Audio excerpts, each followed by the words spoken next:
FIG stock analysis and price predictions for Friday and onwards. Is it a buy or not? Watch this very brief short 1 minute video till the end to find out. So it came down 13%. Look at my prediction from 2 days ago.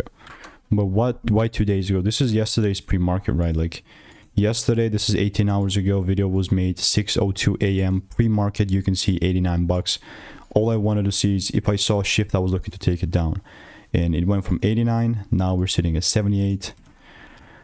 $11 minus, and it's still pending, right? Still yet to give me and deliver to the lows. And if it does not deliver to the lows, then bro, I guess I'm not going to be just selling, you know what I mean? Like I'll continue to keep you updated, and I do have a lot of receipts in the Discord as well with like 4 results. So that's how FIG is looking like. This is not financial advice, and if you want to stay tuned and get free money making emails and insights, click the first link in the description and I will keep you updated. Goodbye and enjoy. There's really nothing else that I'll be adding here. Cheers.